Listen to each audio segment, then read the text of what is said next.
नमस्कार विद्यार्थी मित्रांनो, तर आपल्या सरस्वती अकॅडमीमध्ये आपल्या सर्वांचे सहर्ष स्वागत आहे। तर आपण आजच्या व्हिडिओमध्ये संपूर्ण पोलीस भरती प्रक्रिया आपण या ठिकाणी बघणार आहोत। तर बघा, सर्वात प्रथम आपण जर बघितलं मुलांसाठी व मुलींसाठी, त्यानंतर आपण लेखी तर बघा, मुलांसाठी जर आपण बघितलं तर पोलीस भरती जर मारायची आपल्याला तर आपलं सर्वात प्रथम 18 वर्ष वय कंप्लीट पाहिजे।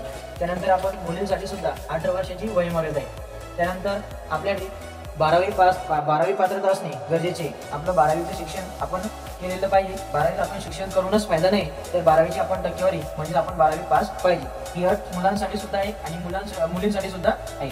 त्यानंतर पोलीस भरतीसाठी महत्त्वाचा मुद्दा येतो आपली उंची। जर आपली उंची 165 सेंटीमीटर असेल तर आपण पोलीस भरती करू शकतो। त्यानंतर मुलींसाठी 155 सेंटीमीटर आपली उंची असली तर आपण भरती करू शकतो। जर बघा, आपल्या आई वडिलांची उंची कमी असेल तर आपली उंची वाढत नाही, आपली त्याच्यामध्ये काय असते, अनुवंशिकता असते।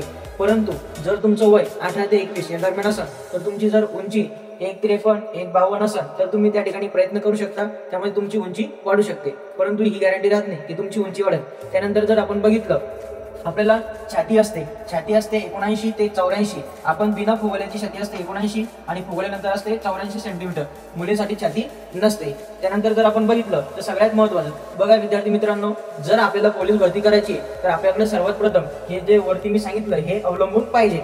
जर हे नसलं आपल्याकडे तर झक मारायला पोलीस भरती करायची नाही, कारण की विनाकारण त्या ठिकाणी काय होतो, टाइमपास होतो। त्यानंतर बघा, जर तुम्हाला आपल्याकडे सरस्वती कोचिंग क्लासेस आहे, सरस्वती अकॅडमी आपल्या इथं पोलीस भरतीचे ऑनलाईन तसेच ऑफलाईन क्लासेस होतात। त्यासाठी आपला नंबर आहे 78 23 86 27 92। या नंबरवरती तुम्ही कॉन्टॅक्ट करू शकता। या नंबरवरती तुम्हाला संपूर्ण पोलीस भरतीची प्रक्रिया तसेच माहिती किंवा अपडेट वेळोवेळी दिल्या जाईल। त्यानंतर आपण जर बघितलं पोलीस भरतीसाठी महत्त्वाचे कागदपत्र सर्वात प्रथम आपल्याकडं आपला जन्म पुरावा जर म्हणलं तर आधार कार्ड येतं। सर्वात प्रथम आपलं आधार कार्ड आपलं तयार पाहिजे। आधार कार्ड आपण आलो जन्माला त्यावेळेस आपलं 5-6 दिवसामध्ये आधार कार्ड आता तयार होतं। आता की आपल्याला कोणावर अवलंबून राहायची गरज नाही। त्यानंतर आपण जर बघितलं डोमोसिल असतं, डोमोसिल सुद्धा आपण काढून घ्यायचं।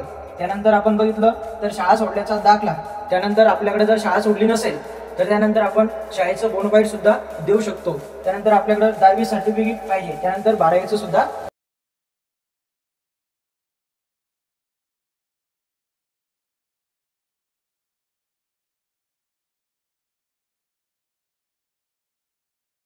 कागदपत्र पाहिजे।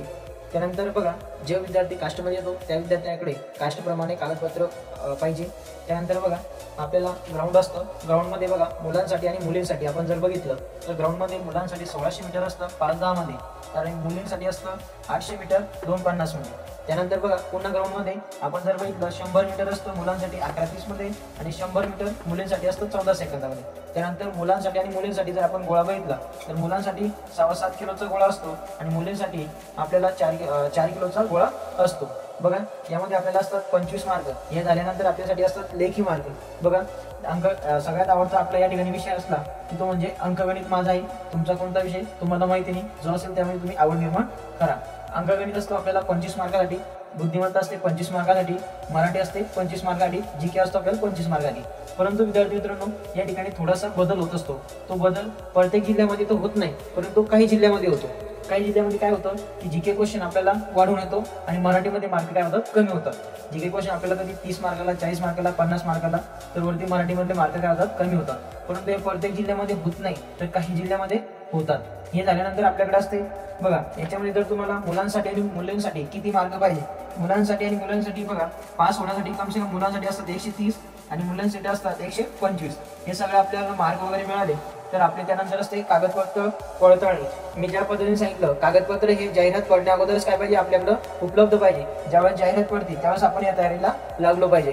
काय होतं की पोलीस भरती येते 2 दिवसावर, आपला फॉर्म येतो 2 दिवसावर, मग आपलं चालती गडबड। पोलीस भरतीसाठी आपल्याला काही डॉक्युमेंट लागतात, ते काढण्यासाठी आपल्याला वेळेवर भेटत नाही। त्यानंतर बघा, आपली कागदपत्र जर पडताळणी झाली तर आपल्याकडं समजा आपली शेवटची स्टेप असते। शेवटची स्टेप म्हणजे मेडिकल। मग मेडिकल झाल्यानंतर आपल्याला बघा, आपलं जर मेडिकल झालं तर आपण फायनल सक्सेसमध्ये एक तर चॉईस होतो। त्यानंतर आपण दुसरं वेटिंग सेक्शनमध्ये असतो। जर यामध्ये आपण समजायचं, या ठिकाणी आपण या स्टेपवर आलो की आपण लागलो समजून जायचं, आपण आपली पोलीस भरती प्रक्रिया पूर्ण झाली म्हणजे आपण पोलीस भरती आपली कंप्लीट झाली, या ठिकाणी आपण असं समजायचं। परंतु जर आपण वेटिंगमध्ये असलो तर आपल्याची कमी शक्यता असते। जर आपण या ठिकाणी फायनल सेक्शनमध्ये झालो तर आपण समजा पोलीस बनलो असं तुम्ही समजून घ्यायचं. तर विद्यार्थी मित्रांनो, व्हिडिओ जर आवडला असेल तर आपल्या चॅनलला सबस्क्राईब करा, लाईक करा आणि अशाच व्हिडिओसाठी आपल्या चॅनलवरती तुम्ही अपडेट राहा. धन्यवाद.